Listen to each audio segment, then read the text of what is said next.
What's up, everybody? Welcome to the latest edition of the Auld Triangle. Just a little bit of a heads up before we kick off the actual episode of the podcast. We know circumstances change in the mad world of mixed martial arts. Opponents change, fights change. So there are some changes. We do talk about Paul Hughes' old opponent, but we do get the chance to speak to him about his new opponent a little bit through the podcast. Fresh opponent. Hopefully by the time it comes out, nothing else changes. But fucking better not change. Jesus Christ. We just want to give everybody a little bit of a heads up before the episode starts. So enjoy the episode, lads. Surprise, surprise, we're back a little bit sooner than one would have expected. 2 weeks in a row for all the Auld Triangle fans. Andy Stevenson, Caoilte the Barra are here. We teased it on the last episode. We said we had to follow through. That's my bad. But we're here. We wanted to talk about Cage Warriors Dublin. It's this weekend. Coming up, a massive card with lots of Irish talent on it, and we'd be amiss if we didn't break it down.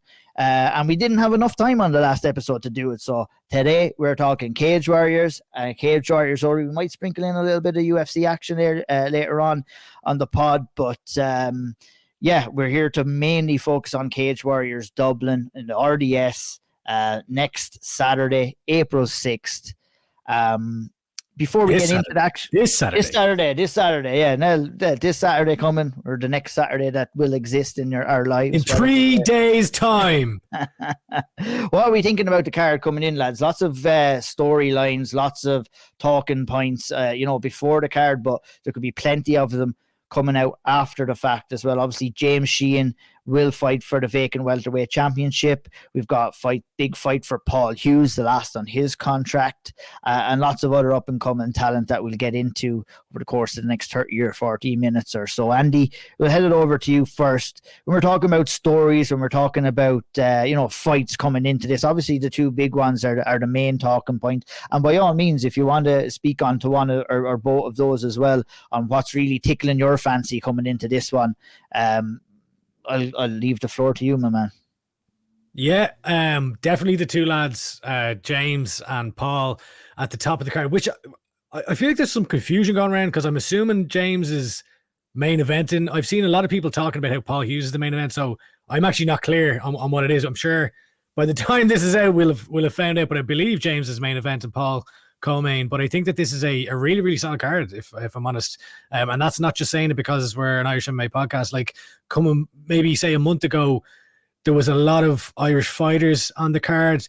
I would have said at the time it was maybe not the strongest offering and not very top heavy, because it was kind of like, it's a card full of like guys that we're excited to see, but it didn't quite have the more tenured fighters or a title fight or a big name. And now we've got James Sheehan fighting for a title, which is brilliant, having an Irishman fighting for a Cage Warriors belt on home soil. And additionally, we get sprinkled in the bonus of seeing Paul Hughes competing in Ireland. And to be honest, this is a really brilliant opportunity. If you're a fan of MMA, if you're thinking on the fence of going to see this event, I really don't think, unless we get Paul Hughes perhaps signing with the PFL off the back of this, and I'm sure we'll go into that later on, about his free agency. But the story here is Paul Hughes is going into free agency. It's his last fight in Cage Warriors, and it's an opportunity to see him fighting again on Irish soil.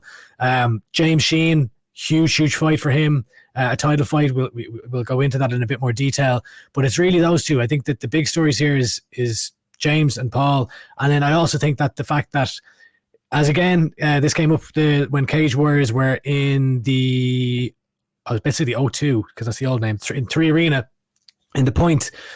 We've got 4 Team Ryano lads. We've got 4 from FAI, 3 from KF, 2 from Team Taras, 1 from Compound. I think Sinead Newlan's gym is called Team Underground. I can't remember. Team Underground? Yeah, okay. But we've got a really, diverse cast of gyms here across the country and even beyond. So this is brilliant. It's a really, really solid Irish MMA card through and through. 100%, and yeah, very well said there. Lots of things to touch on there that we will. Caoilte, I'll send it over to you first, and I really like to piggyback over the last thing that Andy said there, and that's our ability to showcase multiple gyms across. I think the biggest, kind of criticism that we would have had through the years with PFL and Bellator cards was the lack of gyms being on show. It's been mainly SBG. We've a couple of other gyms had been sprinkled in thereabouts, but it's not been a problem with Cage Warriors. It never has been, to be honest, and it's the same as is the case here. We've got lots of gyms and lots of talent on show here, and I'm sure your excitement level is just as high as both mine and Andy's as well. Yeah, it's like a showcase for Irish gyms and the fighters coming out of them, like from all like different levels of experience as well. You got the ones that are coming up that are making their debut or earlier in their career, and then you've got the ones that a little bit more tenured and kind of filling out the main portion of the card. And I feel like it has a really nice balance to it as well, and that's what I really like about this card. I think it's probably one of the strongest cards we've seen Cage Warriors bring to Ireland in quite a while, if I'm not mistaken. But yeah, really excited for it. I think it's going to be a hell of a night. The one thing about the event, I think there's still a good few tickets available, so hopefully we see them fill out. It is a bit more on the expensive side, but I can see why at the same time, given the small venue and the amount of fights and some of the quality of fights as well. So I'd say you get your bang for your buck out of this card as well, if you're on the fence about buying tickets or you're listening to this before the event happens, I mean, Andy said it already, to get the chance to see Paul Hughes live in action in Ireland is worth whatever ticket price is, to be honest. For me, you're not going to see one of the best featherweights in the world. You're not going to see one of the best Irish featherweights in the world. You're seeing one of the top level talents in world mixed martial arts right now, in my humble opinion, to be honest. And, we kind of take that stuff for granted sometimes. So I think that's one good reason to go out there and have tickets that are kind of sound a little bit like we're PR for Cage where you're saying that. But it's the truth though, lads, in fairness, isn't it, if you are on the fence. But let's get straight into the main event, the proposed main event. Like I said, the structure of this card, everything might change as the time we're recording this. We're recording it a little bit earlier, obviously. But let's talk about James Sheehan and Daniel Konrad in the main event for the 170-pound title. Caoilte, I'll go to you first, just about how big a moment this is for James Sheehan, who's worked his way up and earned this opportunity. Obviously, that little bit of a slip up against Oban Elliott, who has gone on to the UFC. But yeah, for James now, it's 5-1 in his last 6. Actually, you could even say 7-1 in his last 8 or so. But he's been on quite a good run in Cage Warriors. He's been building towards this opportunity, and Daniel Konrad is the guy that's stepping in to try and maybe crush the dreams of him becoming the Cage Warriors champion. What do you think of this fight? Love it. I can't say that I know much about the opponent, to be very honest. That one came very left of field in terms of the opponent that they brought in to face him. But in terms of how they've built James and how he's kind of developed as a fighter, the steps he's taken each fight has been probably the most exciting thing about it. And now the fact that he gets this kind of cherry on top, or potential cherry on top moment to actually headline the fight, headline Dublin for a title, it's something else. And I can't say how excited I am for it. It's a massive moment and a big opportunity for him, because this is one of those fights that can probably launch him into the UFC. I think maybe he'd need one more fight afterwards. I don't know if he goes straight in. Given current kind of trajectory of champions in Cage Warriors, they tend to need a few fights. They don't just go straight in like they used to. But it gives him brings him one step closer, and also to get into the UFC, and one step closer to another Irish fighter in the UFC. So yeah, look, brilliant, massive opportunity and a big moment for him. It's great to see, and it's cool to see how Cage Warriors have built him up to this moment as well.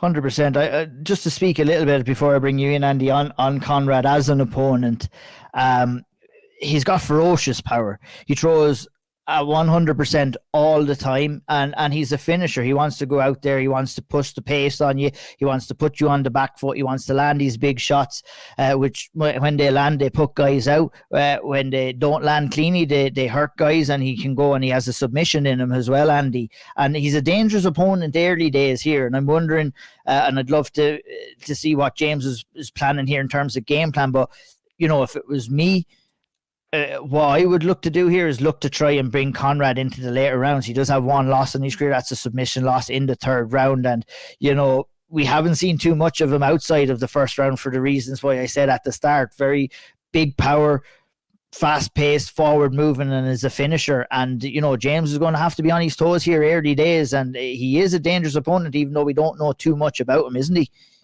He definitely is. I'll talk in a minute about the decision to put him in there, but he's definitely dangerous. I watched his fights on Cage Fight Series. He was in that tournament where it wasn't a one-night one, but it was over a couple of months, I think, and he picked up the welterweight belt there.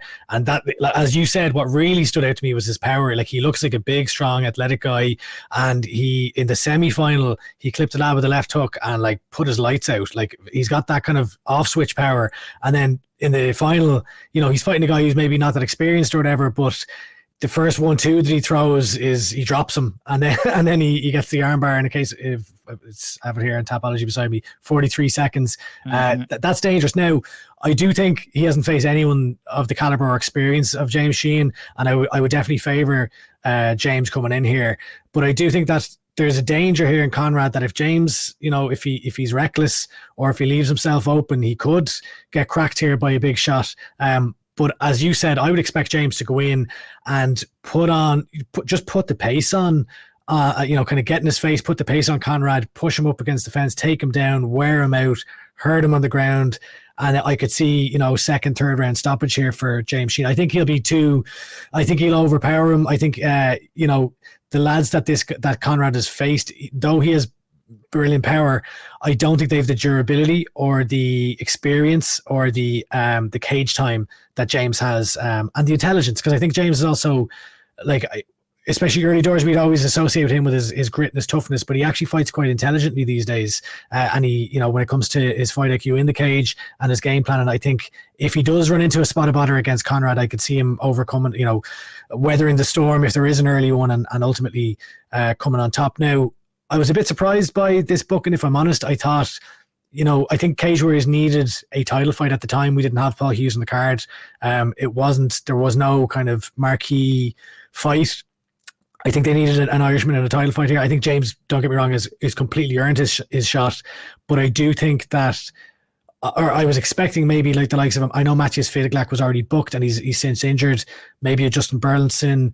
I know O'Meal Brown just fought. Stefano Paterno just fought. So maybe it's just a case of the timing didn't really line up when you've lads already booked. But there was a few guys there I would have expected them to put in here against James when it's for a vacant title.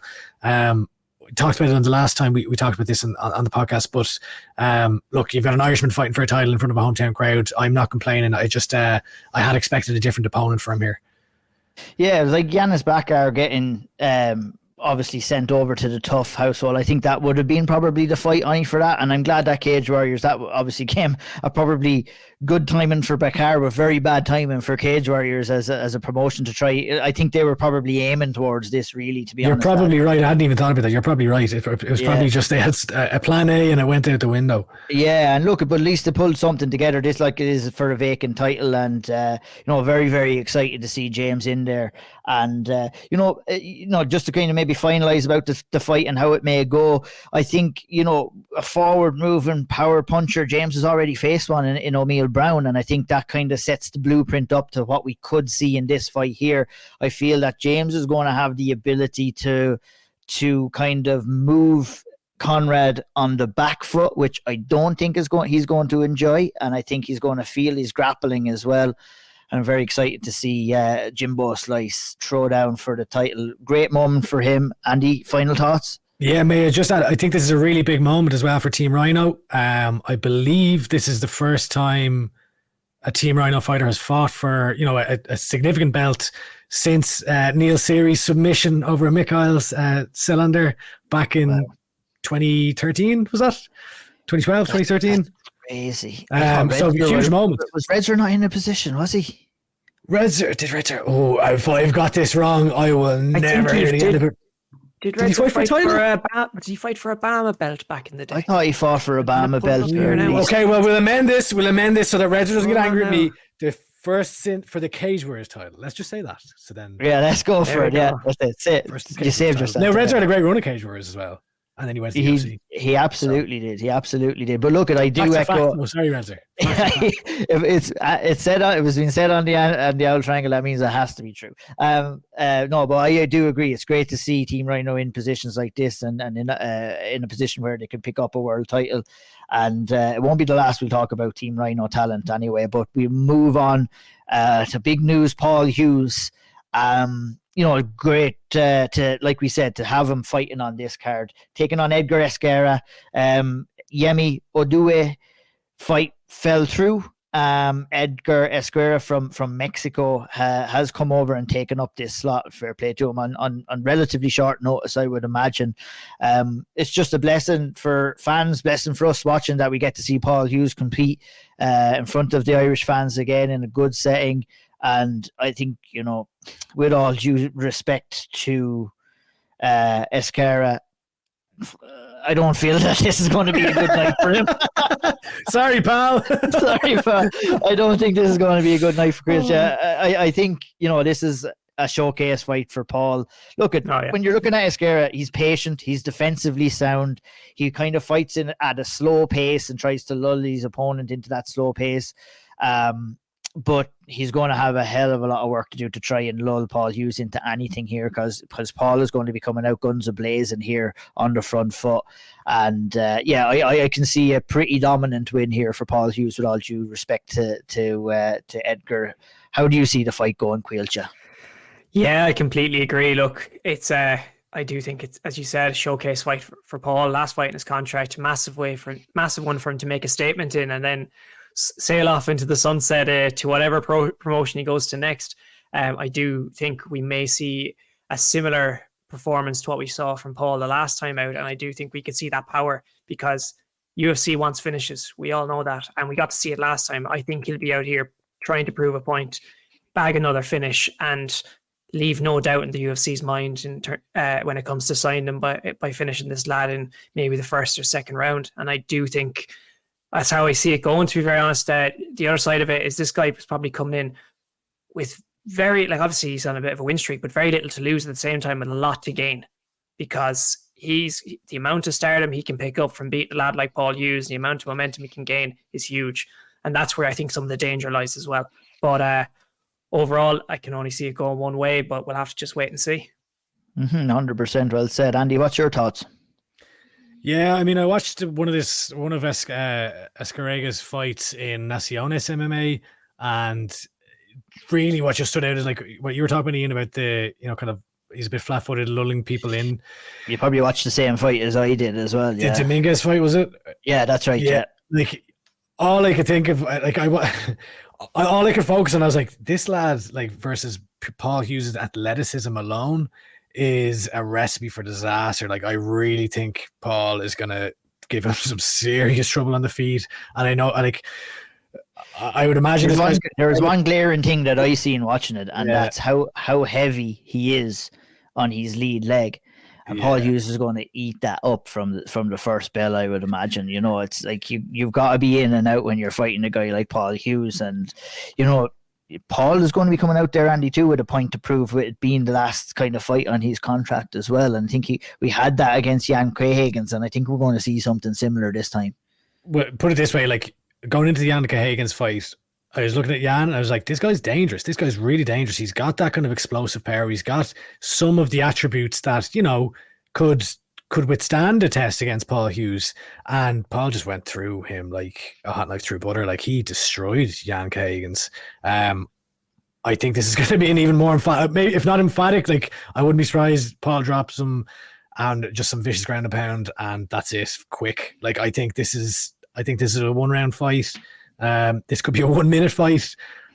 Yeah, I think this is Paul Hughes, by whatever way he wants, to be honest. And I realize we're an Irish MMA podcast saying that, but I mean, I just don't see it any other way. No, it's not. It's like, I think that other people are kind of catching on to Paul Hughes, and I think that, people will start to realize a little bit more, I think, after this fight, one way or another, and that is something that, we'll be talking about time and time again, is what's next for Paul, of it being the last fight on his contract.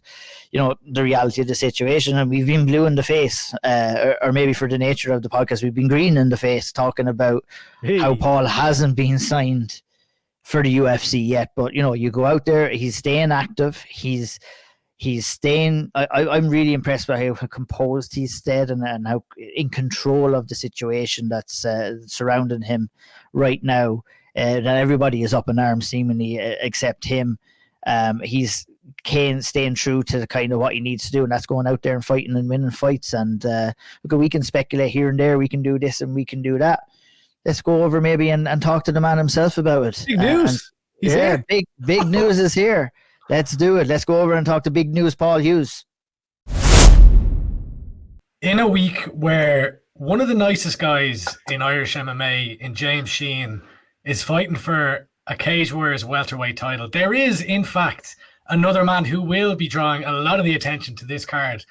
And we are delighted to be joined by Paul Big News Hughes ahead of his fight this weekend. Who he's facing, who knows at this point. But Paul, welcome to the show. Thank you for having me, mate. I thought that intro there saying the nicest guy in sport was me, and I started smiling. Yeah, I mean, you're up there. And then you were like, and then there's James Sheehan, and then there's another guy who's fighting. I'm like, oh, fuck. To be fair, I said one of the nicest guys, so you're also one of the nicest guys in your show. Oh gosh. Stop. This is a huge crossroads moment in your career, obviously pending free agency, and it seems like the MMA gods are throwing every single obstacle they can in your way and in Ian Dean's way also. I believe, am I correct in saying this is the fourth opponent change that you've had, or the fourth opponent that you've had this week in Fabiano Silva? Yes, fourth this week, but there was more before that, but fourth this week. So what is this what's the roller coaster been like for you with all these changes of opponents? Honestly, mate, not bad at all. Not at all. It really genuinely doesn't faze me that much. The only change it is really is just having to look at the guy and find the guy's fights. I mean, the guy I'm fighting here on Saturday, although he's had 50 professional fights, he doesn't have many like recent fights online. So it's like the only thing like it's moderately stressful is actually just trying to find some tape. Other than that, I mean, I don't care. I'm gonna fight anybody at this point, and I'm confident against anybody. So literally, I don't give a bollocks that this guy's got 50 pro fights. It really doesn't matter when you're the best. So honestly, I've just taken it in my stride. As I said to you before we came on, I'll take a breath whenever I see this guy in the country. You know, I've just got no attachment even to this guy. The very initial opponent, I didn't even think was going to make it. Then I got a new guy. I was like, I don't know if this guy is really going to fight me, to be honest. And then two more, and here we are. So, yeah. Yeah, I mean, even, I suppose, come weigh-in day when he's in front of you in the flesh, it's going to be like, right, you stay there, pal. You know, yeah. Please stay in Dublin. Don't leave. Yeah, literally. Yeah. The narrative, obviously, has been the pending free agency. The fact that it's dangling, you know, it's kind of dangling in front of you here. Was there any additional urgency that, you know, you need to be on this card? Yes. Well, if you talk about things that were stressing me out, like not the actual fighting or the opponent changes were stressing me out, but that was stressing me out. I mean, I just cannot have my career hold off anymore. I've waited too long. I've been too patient. And to have that happen again, like to wait more months, would not be fun. Like, do you feel like if this was another fight week, would it get to a point where you're saying, all right, hang on now, like it's been three opponents here so far, maybe we'll just take a step back and regroup? Do you mean this week? Like, obviously, if it was another fight, not another fight week, but more if you weren't going into free agency, like if this wasn't such a crossroads fight for your career. Oh, right. No, I would be ready anyway. I put too much into this. I put too much into camps. I put too much into this game to be waiting around. I mean, the waiting around last year wasn't by choice. You know, I want to get going. I want to make some money. I want to prove myself as the best on the planet. Has that been the most frustrating part of your career at the last while, is the inconsistency, the lack of activity? Absolutely. I mean, yeah, the second half of last year, I got a UFC offer early in March. I'm sure you are all aware of that scenario. Injured, couldn't take it. The Ultimate Fighter offer, injured still. I mean, it was a couple of weeks later. Same injury, serious, couldn't take it. But the second 6 months of the year, I put my name in every single hat, man. 2 days notice, 5 days notice, 3 weeks notice, featherweight, lightweight. I put my name in every hat, and the hunt came to fruition. So that was definitely the more frustrating time. And then you've got, obviously, like yourselves like causing noise on social media, which is awesome. But it's also like, fuck. Like, the whole world is like feeling they all see what I'm seeing. You know, it's almost heightening it. But it's good. It's all good. Like, somewhat like it's the calmness in the chaos that's most impressive out of you, Paul. I think also inside the cage as well, but all the chaos that's been going on with your career over the last year, you've remained calm. Obviously, look at ups and downs are something that everyone will go through. You probably had some down situations as well, but overall, your general mentality is calmness, assertiveness, and you've handled yourself, with all of us going mad, the fans going mad, you've remained calm, you've remained in control. What do you put that down to? I mean, yeah, I do think I've done a pretty good job considering the circumstances. But in saying that, there has definitely been low moments. I've realized that I did try to brush it off a lot last year and be like, you know what, no, I'm fine, I'm grinding, I'm keeping after it. But I've realized, this year I've been like, fuck, like, yeah. Definitely some low moments, like 100%. I'm not ashamed to admit that now. But man, this game, it is the most trying thing in the world.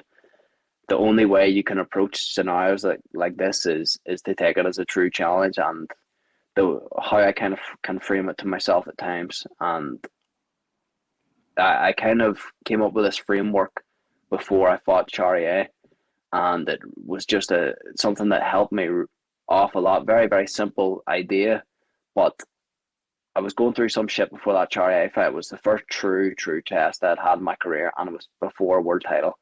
And I remember I was just doing some reading, and someone kind of came to me. It was talking about like the filter. This is the filter.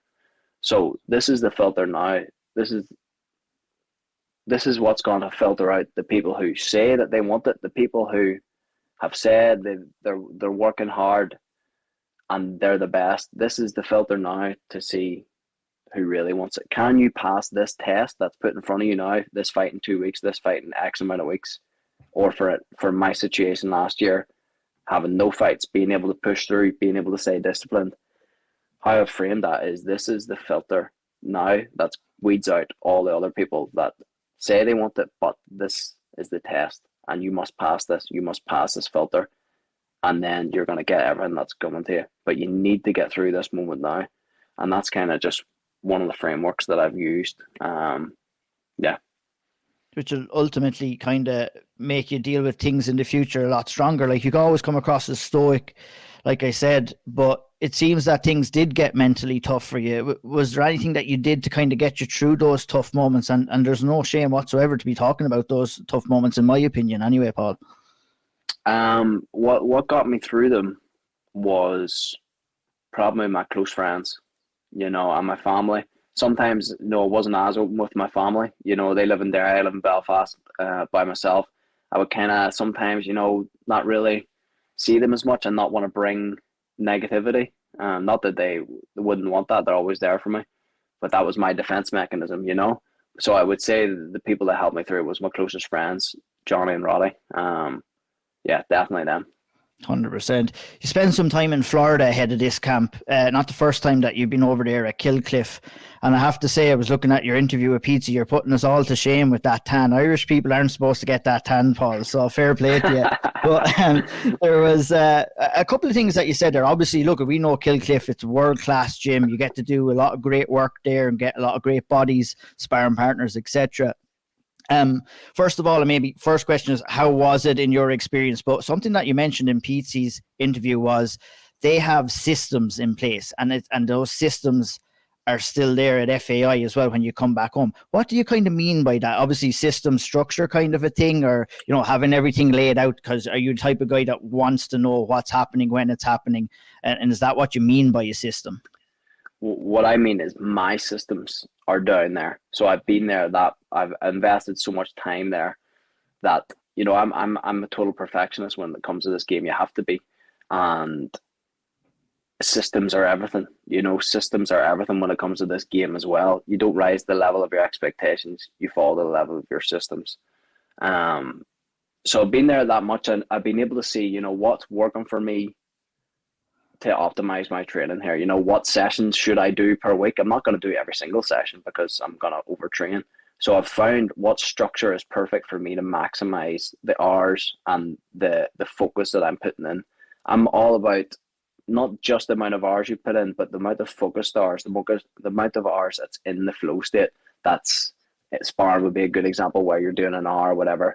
You're totally that is what's going to take you to the higher levels, is that competition, that flow state. Like, I try to put myself in those positions for as many hours as I can throughout the week without hurting myself, things like that. And then just simple things like, where am I doing my food shopping at? Like, where's the good food? Like, what day suits me to meal prep so I can make this training or recover, have more time in between this training. Like, there's a lot of there's a lot of nuances that go into it. And yeah, that's what I mean by my systems. I want everything to be absolutely perfectly scheduled for just optimizing my training and becoming the best in the world. So it's the same in Florida, and I've obviously been here a long time in Belfast, so I have my systems very well down. But even just, for example, the transition between going from Florida back to Belfast, the time, the travel, what time to fly, like all of these little things, adjusting back to the time zone again. I've got the habit now of, as soon as I get off the overnight flight and from Florida to Belfast, I get in and I go straight to the gym and I work out hard. And then I try to get like a sauna and things like that. I take a couple of grams or milligrams of melatonin and I get to bed earlier. Like, just small things like that is like really do play a factor when it comes to this game. Paul, you mentioned earlier about putting yourself forward for lots of different, any weight class, 145, 155. Moving forward now, obviously this fight's at 160, and the previous scheduled one was 155. But how do you see your career going after this fight? Do you plan on going back to 145, or are you going to stick at 155? No, I'm absolutely done with 145. I'm just too big to make the weight. I'm 155 for the rest of my career. However, if the UFC comes knocking and says 145 and has an offer there, would that be something that would tempt you again, or is it off the cards? No, off the cards completely. What difference? Sorry, Eddie. What difference have you found in your performance levels from fighting at 145, Paul, to fighting at 155? Obviously, gas tank strength and stuff like that. But we talk about, the difference between cutting weight and not cutting weight, where sometimes your focus on your camp is on getting the weight down, nutrition and stuff. Obviously, when you're fighting at your more natural weight, you have more time to kind of build that skill acquisition. Yeah, you're nailing the head. Skill acquisition. That's the game. Skills pay the bills. Look, it's important when you're an up-and-coming fighter to do things like strength conditioning, to do like incredibly hard training, like to build that kind of mental toughness, because it's the most important asset. You need to just have that dog in you, that I will never quit in a fight mentality. But I think when you've got that and you have that for years, like, I'm just trying to put all my hours into skill acquisition. Like, skills pay the bills, and you're only going to be the best in the world by improving them. Like, you can do as much strength conditioning, as much bag work, as much pad work as you want, but it's the skill acquisition. It's being in there and sparring. Like, for example, being in Caoilte there, the sparring I had was the best sparring I've had ever for 5 weeks, and that is what takes me from here to here, and that's what makes me improve better in the cage on Saturday night is that skill acquisition, as you touched on. So the differences between 45 and 55 would be the fact that I probably do more hours of training, specifically skill, at 55 because I'm not as depleted. Not only that, I don't get sick. You get sick sometimes when you're cutting that much weight. It's pretty normal. You're pushing your body hard, and see, just general quality of life is so much better. Like, I'm more happy. I'm sleeping better. I'm like not less preoccupation with food. Like, majority of fighters have full on eating disorders, like, because they're cutting so much weight all the time. So to have balance and not having to worry about these things all the time literally changes your life. Like, my life has been so much better being at 55, and I've kind of grown into the weight anyway. Like, I'm very fortunate that I naturally hit hard and I'm naturally strong. Now, there are obviously things that you develop, but I think some people have a certain natural ability or a natural strength to them, and I have that. I mean, you've seen that in my first fight at lightweight. I've knocked the guy out in the first. I hope to knock this guy out again. So on Saturday night. So yeah, long answer there, but yeah. Paul, you gave Pete Carroll a phenomenal interview there recently on The Crack. I am not ashamed to admit that I was listening thinking, what the hell are we going to ask this lad? Because he's covered every single base. But what really shone through for me was the confidence and, really just the confidence and almost like the freedom that was in your voice. And I'm wondering, like, as you're, the possibilities are going to be potentially endless here. After Saturday night, do you almost feel that freedom already, knowing that free agency is in touching distance? No, I wouldn't say I feel it already. I got to do the business, man. I got to do the business, and I got to do it well.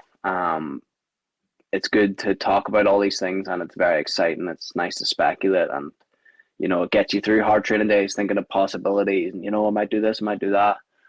But I'm singular focused, man. I cannot, you just can't look past anybody in MMA, especially a guy that's had 50 professional fights and knocks people out for fun, So, I'll assess that and come back to the whole free agency thing after I knock this guy out. It's interesting they mentioned that, because I actually wanted to almost ask the opposite question in that, is there added pressure here knowing what's on the horizon, knowing that so many promotions are going to come flocking with another big win on Saturday night? There absolutely is, because there's so much on the line. There's potentially a lot of money on the line if I perform terribly or perform well, like a lot of, like, literally trying to set myself up for life. Like, this is my future. Everything relies on this fight on Saturday. So people are like, oh, like, you're fighting this guy, you're fighting that guy, like, oh, just whatever. Easy fight, like, you're gonna smash them. And yes, I'm gonna smash them, but it's like there's no easy fights. Like, at this game, you can just lose. There's so many ways to lose, man. Like, it's a ridiculous game. And nah, man, my entire focus is Saturday night. You're not fighting for a title, and you didn't fight for a title in your last fight. But it seems to me that, like, you're almost at an elevated level now in Cage Warriors where the belts are kind of irrelevant. Do you feel that way, like, with the attention that you're getting? Yeah, absolutely. I mean, belt schmelt, like, I done that years ago. And it was awesome. I mean, it was my dream. It was my goal. Everything I worked for, it was the best thing ever at the time. And then to unify it against Vucenic in 2 huge fights, that was awesome, But, I moved up weight class. They made me vacate, which is, of course, I wanted to fight Harvick in October in Dublin. That's what I was calling for months. But I didn't hear anything from him or Cage Warriors. Couldn't make the fight. I wanted then an interim belt because I was fighting the number 1 contender, and I couldn't get an interim belt even though the champion hadn't fought in over 6 months in Cage Warriors. So I would have liked to fight for the second belt to make history, but it played out how it played out, and then it just so came that the next fight was the last fight in my deal, and I could test free agency after this. So, not interested in the belt at this point. Like, why do you feel that they didn't make the interim title fight? Because that was very confusing for a lot of people. I couldn't tell you, man. It literally didn't make any sense to me. It only added value to the fight. It only made the fight bigger. 5 rounds, like, it confirmed. It already was a number 1 contender fight on paper. Like, they had promoted it as that, so why not do an interim belt? The champ hasn't fought in 6 months. So anyway, I mean, that's in the past, whatever. I thought it was ridiculous at the time, but here we are. It's actually worked out for the better, because if I was tied into a champion's contract, I wouldn't have the possibility to test free agency. So isn't it just funny how these things work out, man? Because I was adamant at the time, I want another belt. I want to be a 2-weight world champion. Like, you can only imagine how frustrated I was. I wanted to make history. And just funny. You got a few cans of Forged Irish Stout instead. Indeed. You said it all along that you'll talk to all the promotions, and I know your sole focus is the fight ahead. But has anyone actually tried to slide in and give you try and tap you up early and maybe get in contact before anyone else can try and snap you up? Yeah. Yeah. You're not going to give us that. Smart move. Very smart move. Has the offer been? Have the offers even been good for that coming in, or is the interest good? Yep. In terms of, go ahead, Andy. No, I was just going to ask because like that's a way that you can now know your value, right? Like, but you know, so you have an idea of what you should be considering as you enter this interesting time. Yes. Another win and another knockout adds a few zeros onto the end of that too, I'm assuming, Paul. Exactly. Look, this is why there's so much on this fight. You know, as I say, like there's potentially a lot of money over years, if depending on contract lengths, like to be won and lost here with either a good performance or a bad performance. So, yeah, a lot riding in this fight on Saturday. But look, I'm used to big nights. This is nothing to me. Paul, around this time last year, myself and Sean Sheehan did a podcast on Sherdog.com, and the name of the podcast was "Is Dana White Contenders Series Ruining Regional MMA?" And you commented under the post that we put out for the podcast, and you said yes. And maybe to add a little bit more context to that, it seems, in my opinion, at the very least, now for others, maybe not, but for definitely people like yourself, Dana White's Contender Series has created somewhat of a barrier of your entry into the UFC, where they would like guys like yourself to go in there and compete on contender series, as opposed to what used to happen back in the day where, you know, you win the title, you go straight in. What's your opinion on Dana White's Contender Series? Do you still feel that way? Do you still feel that it's creating those barriers to some fighters in the regional scene? Yeah, it's definitely creating barriers. To your tweet, I think, did you say it was like, oh, is it ruining MMA? Is that what you said? Yeah, ruining regional MMA, I think it was. Yeah. So I wouldn't go as far as saying ruin regional MMA, because I mean, at the end of the day, you take someone who's a good example, Oban Elliott. You know, wasn't at that level where he would won a belt yet, but was good enough, is a great character, and got the opportunity to go fight Contender Series and get signed to the UFC. Fought his first fight on a big pay-per-view. So that's awesome. You know, I'm super down for that. But where things have got a little bit skewed is, you know, just how the pathways have changed. You know, when we signed up for Cage Warriors back in the day, as most fighters did, it was, I fight in Cage Warriors, I get the belt, I go to the UFC. And that's just basically how it went down, unless you were super old or nobody cared, whatever. That's what the systems were, or the pathways, sorry. And it's just how things have changed in the industry. The UFC are obviously pushing the Contender Series a lot more, which is more power to them. I mean, do what they want. Fighters, go there if you want. The only thing the thing that I mainly disagree with it about is the pay structure and how it works. Is just, to me, I don't necessarily agree with it, you know. And I think where that affects the regional scene is people like myself who have created a big name for themselves outside of the UFC. They've got a big following. They've fought the best in the world outside of the UFC, sold out events, huge nights, world titles. But you want to start someone like that off and get paid $5,000, you know, or 10 grand. Like, to me, that kind of doesn't add up. I get it for guys who maybe don't have a brand or don't have the opportunities yet, or don't have world titles or don't have a fandom. That's your way in. You take what you're given, but I would disagree that if you've got a name for yourself and your value just is a lot higher, then that's what I kind of doesn't sit well with me, you know. 100%. Are you confident the UFC could still come back in after the weekend if you get a big win? Oh, 100%. Oh, 100%. I mean, I have absolutely not closed the door on the UFC at all. I mean, come on, the UFC is the UFC. The offer is right. If things go down well after this fight, then I'll do that, you know. But as I said in the interview with Pizza, the beauty of the whole thing is I actually can test true free agency. I can just talk to anybody that I want. I can play the game. I can see where I'm getting offered here. The offers have been nice so far, so I can compare, you know, and not a lot of fighters get that opportunity in their MMA careers, and I'm looking forward to testing free agency. Paul, you mentioned earlier on about people kind of bigging you up online and kind of complaining and saying, like, why is Paul Hughes not in the UFC? And I imagine that was quite frustrating because, like, you have the likes of Luke Thomas and a bunch of others. Like, so many people are putting your name out there.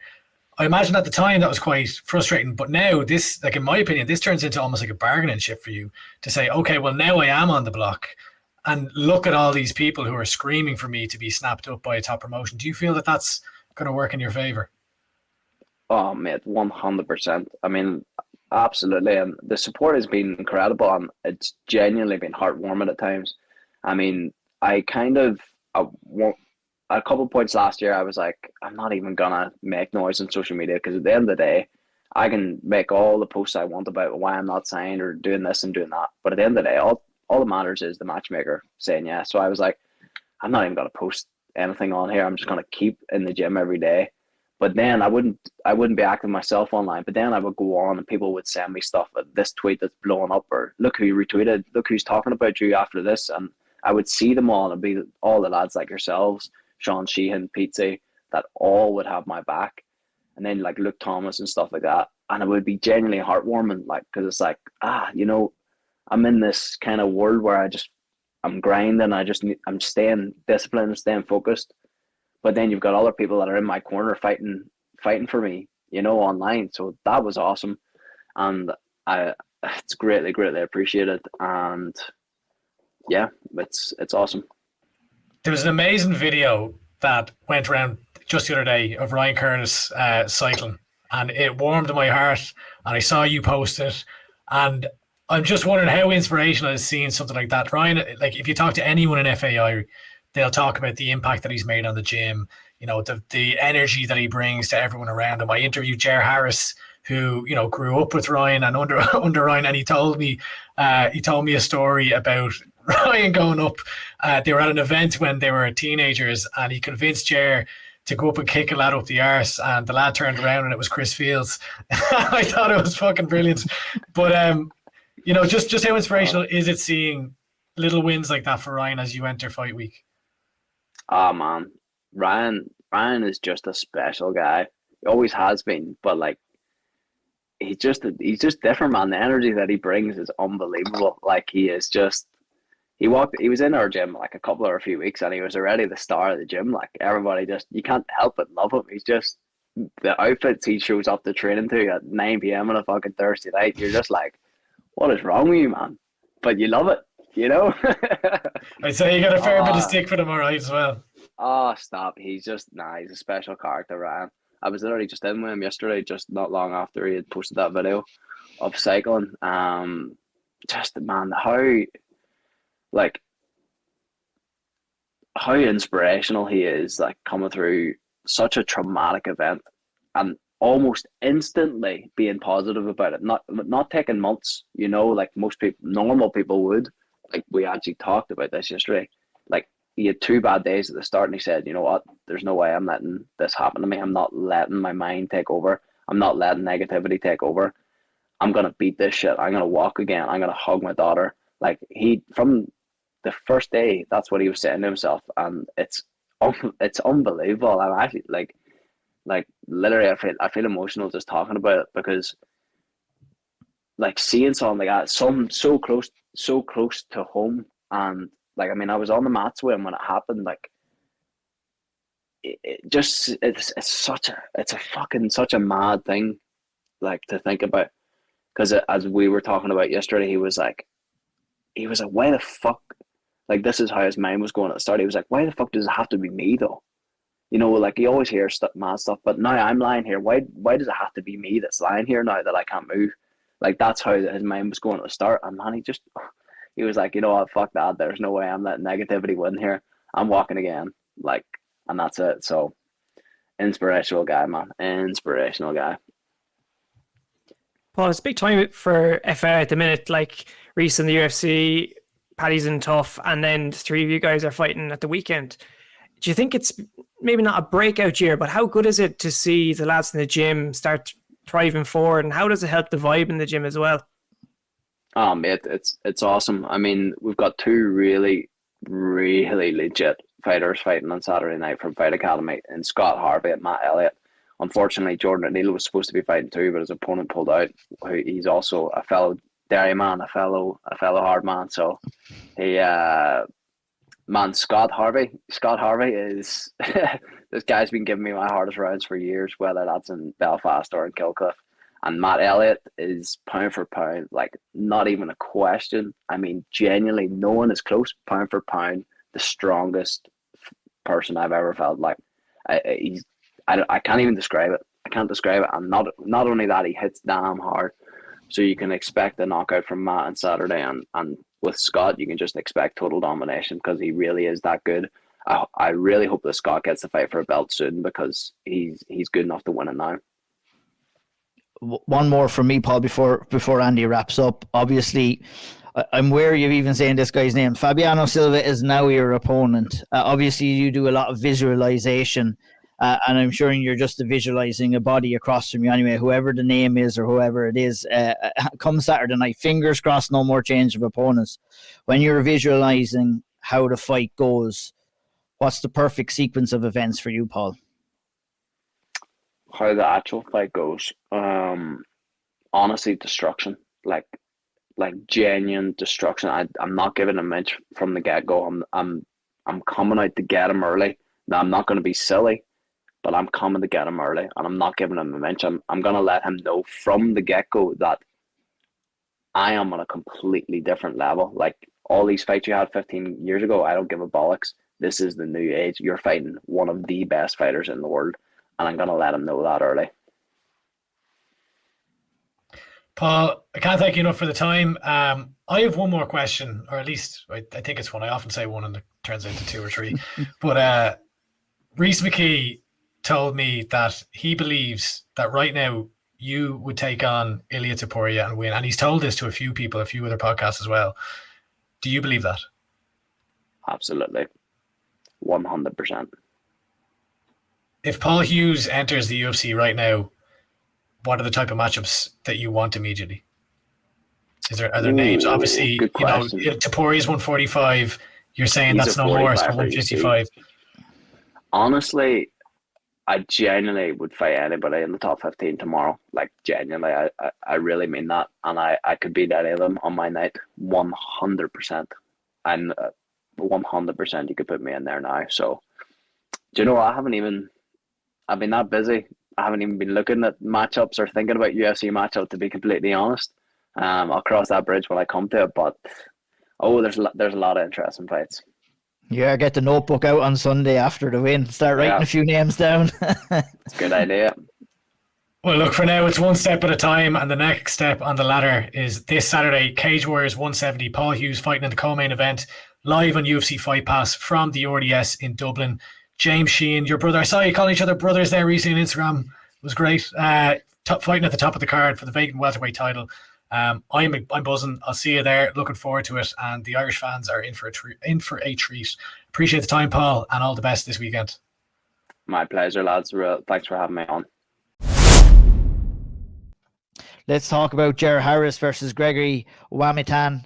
Flyweight fight here for Ger. Good to see him back in there again. Another tough opponent in front of him, Caoilte, but he did very, very well in his Cage Warriors debut last time that we were in Dublin, and it's good to see Ger in the yellow gloves again, isn't it? Brilliant, yeah. Nice to see him get keep active and get in there in Cage Warriors. Like this lad, he's fighting now, Jiu-Jitsu black belt. He's multiple medals across Europe, France. He's a tough old test, and I think if it'd be one of those, if Ger is able to keep on the feet, I think he'll have a massive advantage because this guy, he looks the real deal on the mat. But I rate Ger on the ground as well, and it's not just a grappling match when there's punches involved. So I reckon this is going to be a firecracker of a fight. Absolutely, yeah, very, very good. Any quick thoughts on Ger Harris? Well, I will ask you about the Shelley brothers after the fact too, if you want to maybe chat a little bit about Ger and onto the Shelley brothers. Obviously, one of the Shelley brothers fight has fallen out. Adam Shelley no longer on the card, unfortunately, but Ryan Shelley does have a fight with Callum Parker, and it's a good, decent fight for him to get back on the winning streak, on the winning run as well. For Ryan, he's had a tough run of it, but this is a good challenge for him in Callum Parker to kind of get back into the win column, in my opinion, at least, Andy. Yeah, I did. Look, I mean, this is really about getting the win for Ryan. Obviously, going into that last event, you were kind of riding the KF high of Ryan and Leon, and it didn't end up being their night. So this is an opportunity to get back to winning ways. I think he's fought tougher opponents than Callum Parker, to be honest with you. And I think Callum Parker is facing the toughest opponent of his career to date. But that being said, it's all about getting the win here for Ryan. So interested to see him back. Interested to see how he rebounds from the couple of losses now. So look, I think when Ryan is on form, he could be contending for a Cage Warriors title. But it's just about kind of regaining that form that he had early on. Yeah, definitely is. Look at the highest of highs and the lowest of lows, but no better man to get back on the horse other than Ryan and Chris and the team there as well. We mentioned, while we're at it, I was going to maybe bring it up later on. You mentioned Leon Hill there. His absence from the card. Andy, do we know anything about that? Just didn't. I actually don't, because as I mentioned his name there, I was like, wait a second, he's not on this card. I don't know what's going on. So maybe he had an injury or what. I have no idea. No problem. I'm going to try to get out to the gyms next week, so I might find out then. That's right. Yeah, we'll kind of catch up on that when we're breaking this card down. Going to go to you. I think all of our mouths are salivating at this next fight in the featherweight division. Solomon Simon versus Ewan McKenzie. Caoilte, two top talents. Two lads here, Caoilte as well, that have kind of formed a similar path throughout the amateur ranks through IMAF. And obviously, have started off with started their professional careers as well. This is an absolute belter of a fight, and Ian Dean has certainly worked his magic to put this one together. Back there, two undefeated lads. Someone's always got to go. Great to see Waterford's own Solomon Simon back in there. It's great to see the team right now, Waterford lads up in Cage Warriors and having the gym on show. But look, they've had as you said, the two of them have had a very similar kind of rise through the amateur ranks, both competed at IMAFs, albeit at different weight classes, so they've never actually met at the IMAFs. And then they've also competed on the regional shows as well, all against some of the best kind of opponents out there. It's going to be a very, very tough fight. It's going to be one that's very difficult to call. Ewan's on a mad run of three first round finishes, but Solomon equally as well with 3 finishes in a row. So it's one of those that can end up being fight of the night if it goes very well. I think a massive point here that Solomon needs to be very aware of is Ewan McKenzie's grappling, and that this Darce choke that he's like renowned for. He's very, very good with the Darce choke, and but it's one of those, they can cancel each other out in certain aspects of it. But I do think it's going to be an absolute cracker, especially if Solomon gets to work very early on and gets on top on the floor and kind of gets a striking off as well. So great fight. 100%. Andy, I think the exciting thing about this one is that, obviously the trajectory of both of these guys, good runs at the minute, but also looking better and appearing to be leveling up every time we see him in there. And I'm sure we're going to see an example of that on Saturday night, which is going to make it even a better fight, in my opinion. Yeah, and it's very sensible, as you've already said. It's Ian Dean matchmaking, where it's I wouldn't say a slow build. It's an incremental build for Solomon Simon so far, and it's that next step on the ladder. See how you fare and move on. So another litmus test. I'm very excited to see Solomon. I really, really enjoy watching him fight, and I think his skill set is, as you lads have already said, it's improving with every fight. So I don't expect anything other than a new and improved Solomon Simon come Saturday night. 100%. Caoilte, Decky McAleen is in there. He's returning. Obviously, he missed out on the last event. Unfortunately, with injury, he's back in there. He's taken on Phil Mankinnon. Tough opponent on his return back. But, one thing we're always guaranteed when Decky McAleen is in the cage is that we're going to see some violence and we're going to see some entertainment. And I think this will be exactly what we'll see on Saturday night. Completely agree. Always love watching Decky fight. He had a great win last time out via armbar, and he looked fantastic in that one, his return to Cage Warriors. So he's got work cut out from this lad. This lad, he hits hard. He fought Kerr Harvey and he gave Kerr Harvey lots of problems. He dropped him at one point. They had some great battles on the mat. I do think Decky may have a lot of advantages on the ground in this one as well. So if he's able to get those iron bars going, maybe get to work on the mat, I think they could be key to victory for him here. 100% well said. Moving on to the cat, Andy. Just to note as well, Decky returning to featherweight here.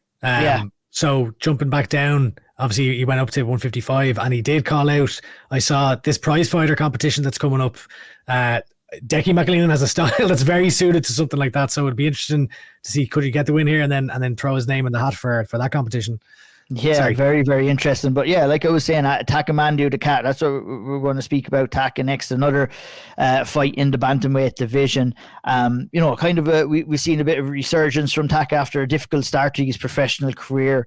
And, another guy who has bags and bags of potential, looking to try and create a run here at 135. He takes on Rory Evans, a guy who's very experienced, 6-6 right now. So Taka is going to be going in there against his most experienced opponent to date. And looking forward to seeing the Cat back in there in action. Very, very smooth and very kind of tricky on the feet. And I just love watching his style.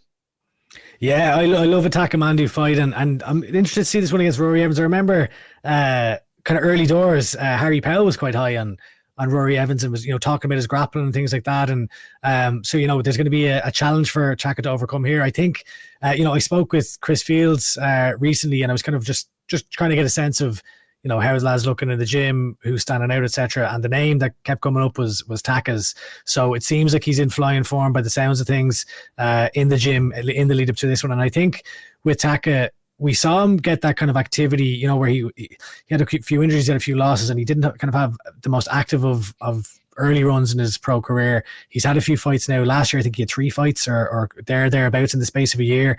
I think what something just needs to click with him is that kind of emphatic finish. And I think if he was to get an emphatic finish here, his stock would jump through the roof, because I feel like he's putting on more composed performances. We've seen him stop lads, but it's been more kind of methodical, breaking them down and then eventually kind of wearing them out and getting the finish that way.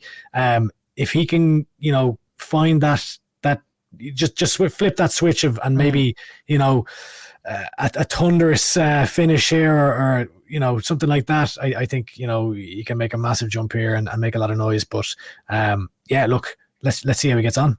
100% well said. I'd kind of just to kind of piggyback off what you're saying, I'd describe some of what we've seen from Taka already. A death by 1,000 cuts. He'll chip away at you. But like I said, those big knockouts will always go down. But which is like terrifying in its own right. Like I realize it's like, oh, why can't he just go in and knock him out in 10 seconds? But like in some ways, it's like very impressive in another way too. 100%. Well, you get what you're saying, right? Like, you mean that big one-shot knockout highlight, right? That those are the ones that will add on and help you rise up through and build that hype as well. I definitely got what you were saying there. Moving on, Caoilte, Scott Harvey obviously was on chatting with us a couple of weeks back. He's taken on Enrico De Gangi in the bantamweight division. Another exciting prospect on the up and up. Like, I mean, we're going to be talking about another bantamweight that's making his professional debut next. And I mean, I'd like when we were talking through this fight, I'm just getting that inner excitement because the level of talent, and we have another good lad here in Scott Harvey is coming in. A good challenge for him. He's undefeated. He'll be kind of looking to kind of maintain that in his professional ranks and make a drive up the bantamweight division that, is crying out for someone to go on a run and challenge Liam Gittins for the title. And I think Scott, with a win here, he can propel himself on maybe another couple of wins. He could be looking at a guy who is probably the front runner of maybe all the bantamweights so far to go on and push for a title. Yeah, a win here seems like kind of that transitionary moment between those kind of early door fights and the moving on to the more experienced lads and maybe having a run at a title in the maybe near future. Tough opponent though, all the same, but I think one of the main talking points, lads, Ireland versus Italy. Again, back at it. Dean, FAI versus Italy. I don't know what FAI have against Italians, but look, another opportunity to add to that extensive record of wins over Italians on this card. And but this one is a very tough opponent for Scott. But I am very excited to see him back in there. It'll be good. Yeah, definitely. The Italians are a bit like their pizza, finished in one round and taken out in the trash. Oh, Jesus, Andy. Jesus, Andy went full savage mode there. Okay, the Italians catching strays here on the outer ankle. My goodness. I'll be selling an Alzanino your way after this. Yeah, that's right. Andy's going to say that he eats pineapple on his pizza as well. I'll definitely fall out with I don't eat pineapple with pizza, but I don't mind pineapple in my pizza now. No. It's not supposed to be. Andy, It's not relax. yeah. Come on. You're after insulting Italians more than enough here. Let's move on to a trio of guys that are making their professional. The first of three guys we will be talking about are making their professional debut. Kieran Brady is the first one. He takes on Thomas Zadanowski. And I know, you've been talking to Andrew McGann, and he's been kind of saying on the comms throughout Kieran Brady's amateur career, Andy, how highly he thinks of this guy fighting at 135. McGann has labelled him a freak athlete, and we've really got to see him kind of be very successful in the amateur ranks, and I'm super excited to see him make the jump into the professional ranks. And there's just something special about the way it's been set up within Cage Warriors as well. It just really kind of creates a special environment for Kieran on his debut, and I'm really excited to see him throw down. 100%. It wouldn't be like SevereMMA legend Andrew McGann to hype up a Team Tara's fighter, would it? But jokes aside, it's warranted. Kieran Brady, as we said before on another podcast, probably one of the more underrated fighters on the amateur scene over the last couple of years in Ireland. Has fought the who's who in his weight class, multiple wins over Jack Core. I'm reading this apology page now. Jordan Bradshaw, Jared Ryan, Dale Sheridan, Ross Carney to finish off his amateur run.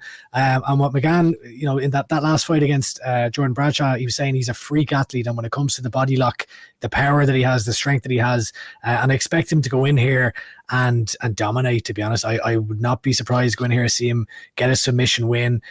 Brilliant to see more Team Tara's fighters on the card. Obviously, you've got the double here with himself and Decky. And yeah, I'm just excited. I want to see how he looks as a pro, with the added skill set in his toolkit. But he's got elbows, he's got 5-minute rounds, and he's got knees to the head. So let's see him. Absolutely. Look, while we were talking about debutants, let's stick on that subject, and I'll talk to you about Jamie Abbott-Bissett, Caoilte, another top prospect coming out of Team Ryano as well. Very successful amateur career, and it's kind of been a debut I've been waiting for quite some time. We've covered Jamie quite a bit here on the Auld Triangle. We followed him throughout his amateur career, and now he gets to make the step to the professional ranks in the flyweight division, a flyweight division that is pretty hot right now in the Cage Warriors too. So it's just about to get a little bit hotter with Jamie Abbott-Bissett coming in here against Paweł Jurski, like I said, for a 125-pound fight.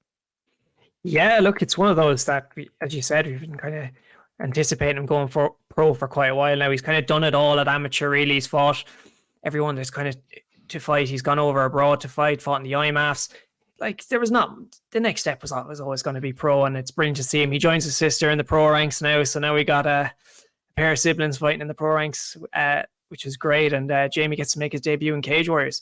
Honestly, this lad he's coming up against is going to be, I don't know if he's going to have as much for Jamie. This guy, he's only ever fought in what I believe are kind of these 1 4-minute rounds that they have in these tournaments over in Poland in the amateur ranks, which a lot of them start building their records through and building up their experience. So I'm not too sure how he's going to adjust to these 5-minute rounds that I guess, or yeah, the three round fights as opposed to what Jamie's experienced with the 3-minute rounds. Mm-hmm. So it'll be very interesting to see how that goes. It's an expected step up. Really excited to see Jamie in there. And yeah, look, the flyweights are always exciting, and we love flyweights in this podcast, so can't wait. Hashtag fly never die. That's what we say here on the Auld Triangle. Two of them from the same gym on this card as well. I know, it's crazy. Like, the flyweight talent is ridiculous. I absolutely love it. So I do. Let's finish off with a trio of debutantes, Andy. Love the fact that we're going to get to see Dara Ward coming in here in the welterweight division against Ben Petches Kelly. Not a debut, or well, Cage Warriors debutant. Cage Warriors debut. Cage Warriors. Yeah. Sorry. Yeah. Dara Ward, he's a savage. He's an absolute savage. He lit up the Irish scene at amateur in 2022 into 2023. Obviously training in Honey Badger MMA and now Team KF as well under the great Phil Mulpeter and now Chris Fields as well.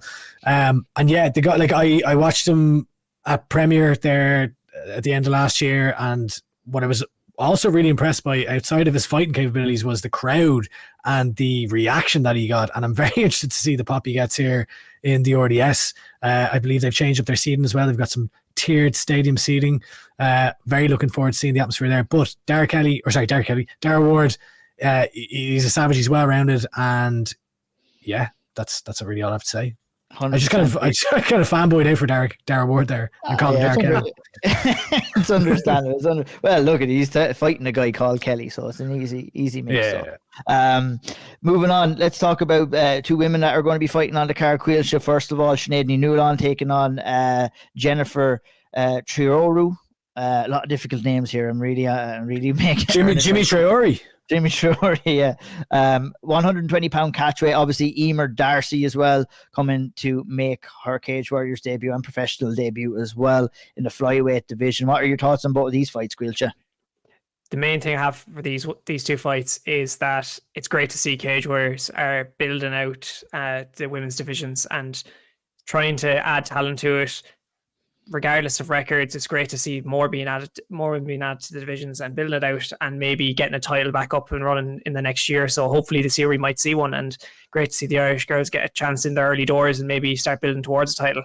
I think that Sinead fight, actually, that is going to be the real test of how commentators do with second names, because it's an absolute, I'm looking at them thinking, do you know what, I can say Sinead's the other one, I'm not even got a chance. Fair play. Well, Red, there's no excuse if he gets Sinead wrong. He's Irish. Yeah, 100%. But yeah, there's a lot of names on this that's going to put Brad and Redzer and the lads to work as well, along with us here as well. But maybe to piggyback off that, another great one, great opportunity to see a top talent in Emer Darcy coming in as well. I think I'm very, very happy to see her go down this path, and I know that Cage Warriors will nurture the talent that she has as well in the flyweight division. She was maybe our unofficial women's amateur of the year last year. Really stood out with performances. The official, unofficial. The official, unofficial. Yeah. And she has the chance here to come in and pick up a good win on her professional debut and start that run towards a title. And I think, obviously Sinead is at 120 catch weight. Maybe the overall idea would be for Sinead to move down as well. We have Emer is kind of setting the stall here at 115. And if there's anybody that they could build a division around or build towards a title shot, it would be Emer Darcy, wouldn't it, Caoilte?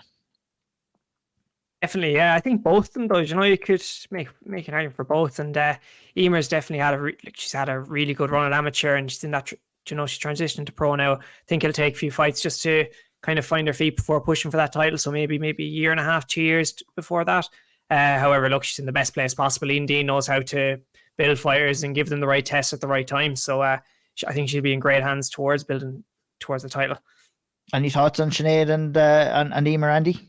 I think it's brilliant to see there's two women fighting on the card. Like I really think that's great. It's something that's been lacking in Cage Warriors over the last number of years, and it appears to have changed in recent months. And I think it's brilliant. I think you think back to Ash Daly in Cage Warriors, obviously Leah and Sinead and Danny and others leading the charge these days.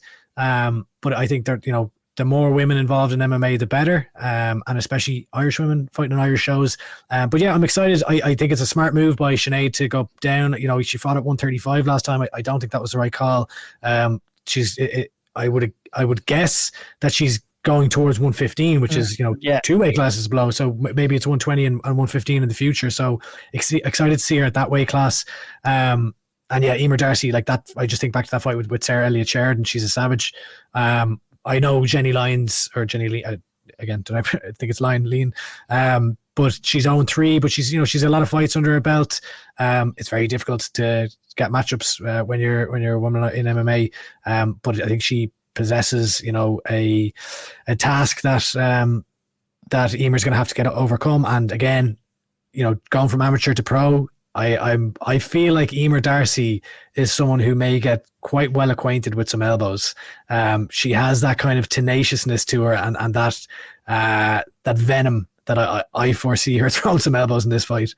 Yeah, me too. And look, there's no way I would even criticize matchups because I like the two of you guys. Pro debut as well. Like, yeah, pro debuts. Well, it's good to see women get the spotlight at Cage Warriors. It's been long overdue. We've been calling for quite some time, and it's happening. So we're not going to be the ones that are going to criticize the matchmaking. And maybe just to reiterate, like, I know I kind of talked Emer up towards that title. You know, I definitely agree with what you said too, Caoilte, about Sinead. You know, there is the pathway for her there, but the pathway is at 120 right now. She'll have to move down and kind of create and continuously make weight at 115 as well to kind of get that rise up the rankings. Maybe we might get something that Andy always wants to see. Maybe a future matchup for the flyweight title between Sinead and Emer, and Irish versus Irish. Actually, I don't want to see that. Actually, I don't want to see that. No, I don't think they're in the same weight class. I just don't think they are. Maybe I'm wrong, but I suppose if Sinead's moves down, I think she's gradually moving down now. Like this is one. No, but Jesus, I'm thinking Jenny Lyon. That's her name. Emer Darcy. She's flyweight. Yeah. So she went from bantamweight to flyweight, from amateur to pro. So she's dropping down. Yeah, I don't know. We're getting lost in the math here. Right here. But we're saying Sinead's going down to strawweight, though, right? Yeah. That's sorry. Yeah. That's right. Yeah, that's right. But anyway, it's math. It's science. Don't worry about that. I'm useless at it. Let's continue, shall we, lads? A couple of more fights to talk about. First, I want to stop at Jordan O'Neill. Takes on Francisco Mazzio in the middleweight division. I'm buzzing for this one. I was massively impressed by Jordan O'Neill on his amateur run, picking up titles all over the shop. Started off his professional career with a good finish, but I was even more so impressed with his last performance. Went all 3 rounds where we could really see him showcase his ability. Wicked boxing, wicked footwork, decent grappling, strong as an ox. This guy... Jordan, we talked up Paddy McCurry. Paddy has gone on to tough now. I think Jordan O'Neill, with all the right matchups at the right times, is really kind of a guy who could really march towards that middleweight title, Andy. Yeah, he's like, the first word that comes to mind, well-rounded. Is that one word, 2 words? He's well-rounded. But like, I think that he got some very tough matchups in his amateur run. And yeah, I'm really impressed by him. And he's made the move over to FAI now. So Jesus, he's surrounded by a lot of lads at the weight classes that he needs to be. No wonder he's fighting in Italian. He's after making the move to FAI. That must be the stipulation. Who's this lad? Let me look at his Tapology. He's an awfully ripped lad there, Francesco. Doing 2 big fellas going in there. Yeah, two flying knee. Get him back here on Tapology. Let's have a look at him. Yeah, I'm predicting he won his last fight by illegal knee to a grounded opponent, which means Angus Hewitt did a no-no. So yeah, I'm going to predict Jordan O'Neill wins this. I think Jordan has a good chance of winning this too, Caoilte. Would you? I'd agree. Yeah, it's I think good matchmaking. But I would agree with Jordan going on to win this one now. Ian, what was your nickname when you fought again? Massive was my general nickname. That's close to Jumbo. Close to Jumbo. Ian Jumbo O'Neill. Do you reckon we could convince Jordan to change it to Jordan Massive O'Neill just for you? You never know. I think Jumbo suits him well with the J at the start, but my one didn't really ring too much, but it was like I had that nickname before I started fighting. And then it just continued on. I kind of like it because you were a flyweight. Yeah, I was a flyweight, and I'm like 5 foot fuck all as well. So it was a bit, actually, the nickname I'm going to tell you stemmed from, do you know Mean Machine, the soccer movie with Vinnie Jones and Jason Statham? And the kit guy there, his name is Massive. And so he was a small fella as well. So one of the boys actually gave me that nickname, Massive, as well. So that was it's an ironic nickname because great movie, brilliant movie, and good nickname too, if I do say so myself. But last but not least on the card for Irish talent is Matt Elliott going in there against surprise Valentino Riva, another Italian. But, FAI hate Italy.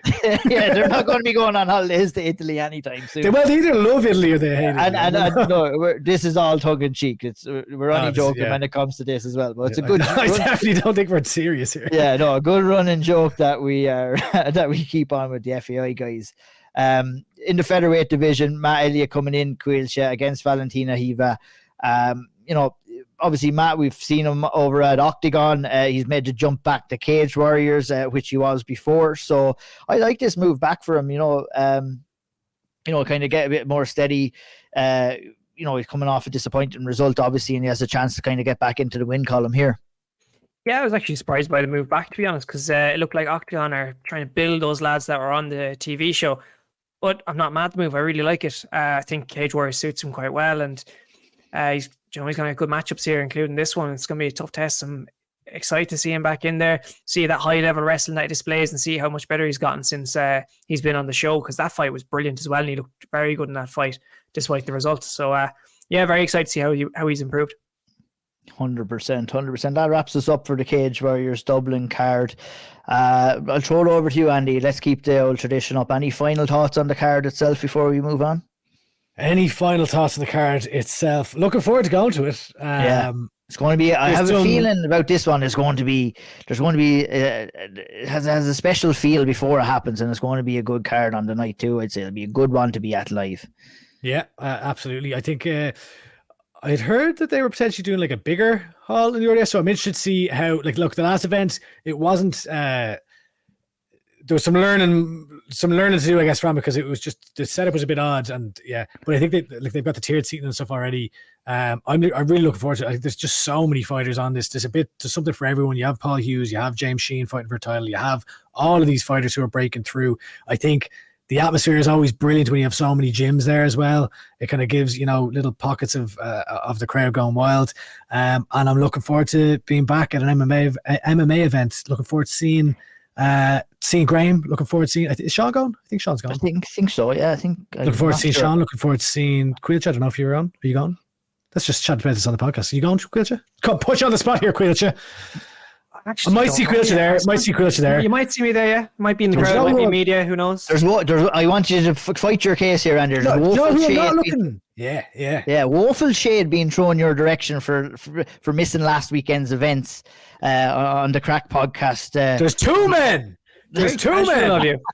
I'll fight any man. We're going to have a domestic rivalry and podcast here now between the Old Triangle and the Crack. Well, I didn't want to bring up a rival podcast or anything, but Pizza Carroll, Donna Corby, I'm coming. You two lads have been talking way too much shit for my liking, and you're going to have to see me in person next week. And will I cower and tuck my tail? Yes, I will. But you're fucked. So, no, I'm not a casual. Thank you. Also, I was actually joking about people calling me casual, but nonetheless, not a casual. God bless. Let's move on. All right, we got to talk a little bit about the UFC action this past weekend, from Atlantic City. Rhys, McKee, Caolan, Loughran were in action in the Octagon. Before we get into the nitty gritty, lads, great to see Irish back in the UFC, seeing the tricolours, seeing the buzz in the crowd that was over there. A big crowd was over there in Atlantic City as well. To cheer on both the lads as well. And obviously, unfortunately, a mixed bag of results on the night. Rhys dropping a decision to Chidi and Chikwani. Caolan, Loughran picking up a good win and a decision win over Angel Pacheco. We'll get into that in just a moment. But, in terms of Irish getting back into the UFC, Andy, it's been great to see, like I said, the fans, the tricolours, the build-up. There was that air of excitement before both lads kind of got in there and did the thing on Saturday night. Yeah, 100%. Look, it's not often we can say that we've got two Irish fighters, and obviously the last time it was both Caolan and Rhys in Paris, which didn't go their way, and obviously didn't go Rhys's way this time. But it was brilliant to see so much support for Loughran over in the US. It seems very, very impressive. And look, it was, as you said, a mixed bag, but it's been a long time since anyone not named Ian Gary or Conor McGregor has won in the UFC. I'm going to forget what the I think you said 2017 for Joe Duffy, wasn't it? Long time. I forgot my own stat now. So it's a while. So look, it's brilliant to see Caolan get the win. And yeah, look, I'm sure we'll go into it in a bit more detail now. But obviously, Chris, we're focusing on Irish mixed martial arts every week and stuff like that, and it's something that can be kind of taken for granted in the spread of Irish stars throughout a lot of the big promotions, obviously on the regional scenes as well, but also the amount of activity that we have had in the UFC with Irish fighters as well is, we can kind of look upon it as it not being a big deal, but it is always a big deal to see Irish fighters fighting on the big stage, especially in the UFC. And it was great to see the lads, like I said, with Andy as well, over there and doing the damn thing. Yeah, like I think if you look at the last few years, when we haven't had consistent, spread of Irish fighters in the UFC competing consistently, we've actually been quite blessed in recent times, where we've got a heap of fighters signed.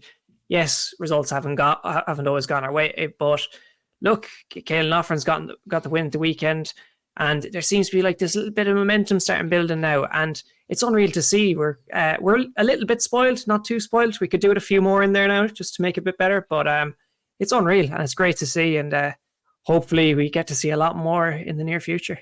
100%. Let's talk about Rhys versus Chidi Njokuani. Look at Jesus. Nothing else to say on the heartbreaking for Rhys McKee and heartbreaking for us watching along that he just couldn't get over the line against Chidi. I spoke with Harry about it on the balance breakdown last week, and you were looking at the first half, maybe even that first round, or definitely the first half of the first round. You're thinking, yes, Rhys is on the ball here. We saw lots of activity, feints, switching his stances. Big shots landed. Chidi couldn't really find his range with the punches. Did get off a couple of calf kicks and leg kicks and stuff like that to try and keep Rhys at bay. But unfortunately, as the fight progressed, that kind of game plan dwindled a little bit with a more of a refocus towards the clinch game, the grappling game, maybe trying to get Chidi up against the cage, wearing him down a little bit.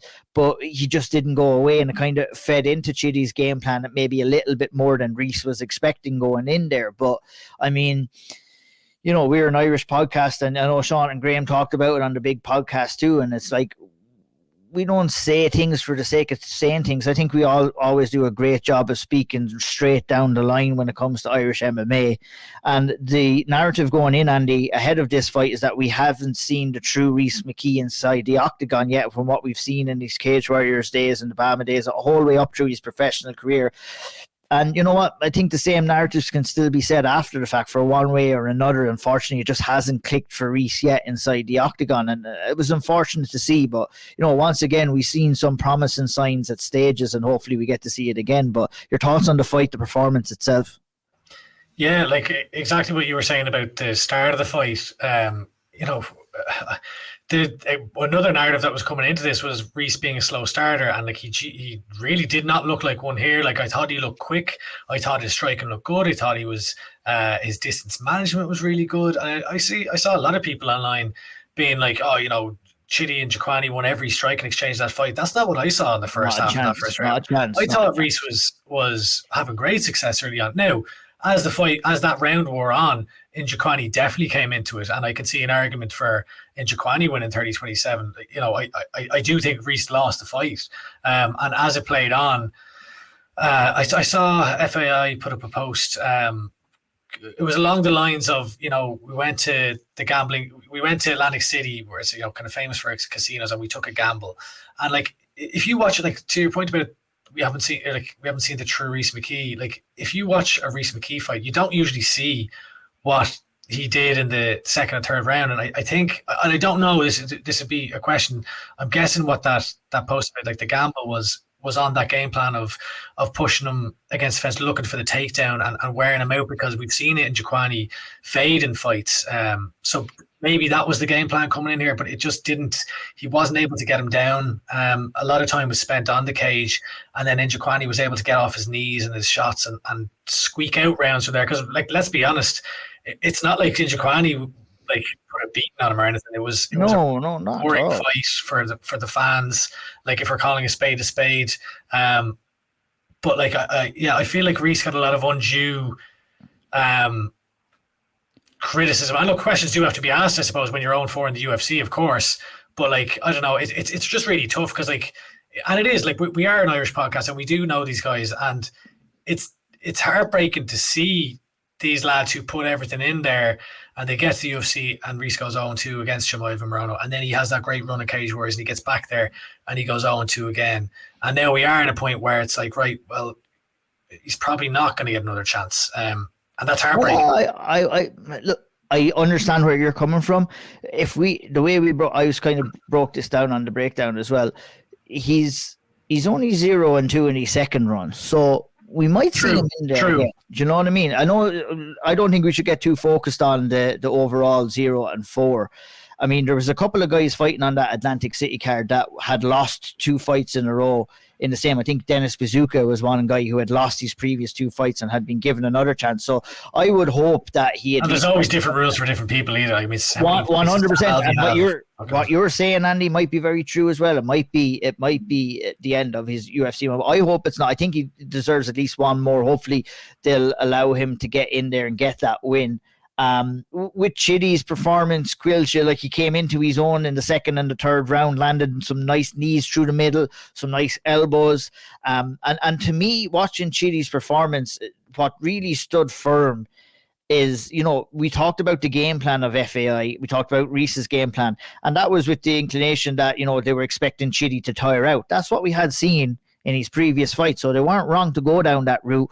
But what we do know as well is that Chitty spent all of his camp at the UFC Performance Institute, and it seems to have worked wonders for him in, being able to get down to weight safely, number one, which was a concern, and also maintaining that gas tank throughout the fight. And it's just something that Rhys was banking on happening in Chitty tiring, and it just didn't happen. It really didn't. I think even for a lot of us who are watching on probably had the same thought that this guy's just not tiring out. I feel like he managed the fight really well and his gas tank really well to not use unnecessary energy when has his back against the cage and Rhys pushed up against him, and got off his game plan quite well. And it was unfortunate for Rhys because he was putting on a lot of pressure and just wasn't able to succeed in getting the takedowns and tire him out and implement the game plan that he went in with. And I guess that was part of the gamble, and part of the, it's good. It was impressive from Chitty. We all were a bit surprised, but very unfortunate for Rhys as well. And it's very, it's heartbreaking to see. But look, hopefully we do get to see him back in there. Absolutely, one way or another, we will get to see him back in action. But you look at MMA, it's a cruel bitch sometimes, lads. And it's. Yeah, I just really wish that Rhys could have got over the line, but look, these things do happen sometimes. Someone who did get over the line was Caolan Loughran, put in a phenomenal performance against Angel Pacheco, a guy as well, Andy, who really came in with a monkey on his back after that, all the shit talk with French MMA, coming in against a very experienced opponent in Taylor Lapilus and not getting the win. This fight was very more suited for him and going out there and kind of showing off his style and getting that win. But, that's all talk. You have to go out and you have to do it. And he went out there and performed quite well, found his range excellently early in the fight, landed a record number of significant strikes from any UFC fighter from the year. I think it was 213 or 218 or something like that throughout the fight. Told us, wanted to target the body, but he went out there and went headhunting and landed some ferocious shots on Angel Pacheco, didn't he? He did, as I almost break my microphone. He did, and I thought he was close to almost finishing him early once he got him down and was landing those shots on the ground. I thought this was, Caolan just needed a win here, and I thought it was a comprehensive victory. Obviously, there'll be things to take away and improve on, but all that mattered here was going in, putting on a performance and getting the win, and I thought he did a brilliant job. It was brilliant to see the paddy cap out in I really, really love that, seeing that at the weigh-ins, etc. And then, obviously off the back of the performance, he's got his win in the UFC, he's got the monkey off the back, and so, he's able to go and call a shot, and who does he go and call out but Raul Rosas Jr. I saw that, I'm having here, I have his Instagram open here beside me. It's almost at 1 million, it's at 800,000 views essentially, on that MMA Junkie clip. So like there's interest here as well, and he's making an impact in his first 2 fights in the UFC. 100%. Well, so Caoilte, the fight itself, what impressed you most about Caolan? Like I said, he came out and found his range, remained calm throughout the fight, because I think a difficult thing that when you're fighting a tough lad like Pacheco as well, you have to kind of remain calm, cool, and composed, because he was probably landing some of the best shots that he could get off, and Pacheco was still there. Although that being said, there could have been an argument where the fight could have been stopped in the second round as well. Yeah, I thought Caolan got to show probably a lot of his skill set in that fight, and we got to see a real kind of showcase from him. But I think the striking in particular is what kind of stood out for me. The patience, the way he picked his shots, the right hands over the top that snuck through and landed clean, really, like, they were crisp and they were just peachy shots, and when every single one of them landed, I was thinking, geez, this lag might drop here. But he was as tough as they came, and Caolan he didn't rush it. He kept cool and he picked his shots when he could, and he kind of he rode out the fight, to victory. But he had his moments where he had a few tough spots, but he did really well and put on a great performance and a great display from himself. So look, he's earned himself a chance to call a shot, as Andy was saying there. 100%. I didn't get to see his walkout. I'm not sure whether you got to see it over there. No. Or did you? No. I was in a crowded pub. You're in the middle of a session, Andy. Session going on. So it was. You did hear his entrance music. The live band was playing. But that's it. I didn't get to see his walkout, and I love the walkout. Dreams. It probably could be even my wedding song later on in the year. I just love that song, but. He had music this time because he didn't have any music in Paris. Yeah, and then he didn't get the mic after it as well, which I thought was a shame. But he got the MMA. All those things are. I would have loved him. I think there's something special about having that mic in the cage right after a win, where you can kind of really create it. But gladly for him, he created a bit of hype on the MMA Junkie. Did an excellent interview that we put up on the Severe Instagram as well after the fight. Just a really cool kind of moment. Where I think the reality of the situation was really setting in for him, and that's what it is, and I think that's what a lot of people will resonate with Caolan as well, because he said he's just a lad that's living his dream, and a lot of people can tie on to that as well, and had a rapturous amount of people over there, and it was the first of many wins, I hope, in the UFC for him, Andy. He's relatable, and this isn't to stick the boot in or anything like that, but this is what Ian Gary's missing. Not to always tie it back to, but that is what Ian Gary's missing. He's relatable. People can get behind him. You could just see that it means so much. This is his childhood dream playing out. He's posting, his name up on the big screen. It's probably not even real to him what's going on right now. And it isn't, and that's why the UFC. Remember he's talking about UFC reps, right? You get the regional reps, you get maybe the Cage Warriors reps, but then you get the UFC reps. And I can only imagine, I can only dream of it myself, if that was what your goal was. And look, maybe to a smaller scale, I would have experienced it maybe going and doing media at UFC, where you don't think that you're going to be in the position that you're in.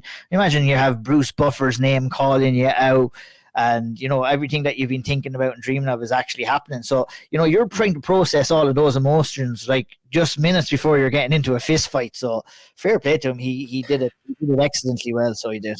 Just on that note as well, what we discussed early on in his career was the level of opponents, the Rhys Streets, the Will Cairns, these lads. Well, if you take those away from his record and you start looking at let's say from the Cage Warriors fights on, you're talking 6 fights. 6 fights, 6 proper opponents that you've had before getting to the UFC. So it is a big jump up. And I feel like people are already critiquing him as if, how would he fare against the top 15 or whatever. Give the lad time. Definitely. As he said, the UFC reps, let's see how he develops within the UFC, because he could be a lad who makes serious strides within the UFC. And look, there are elements that he probably needs to look at. I know a lot of people are highlighting the head movements.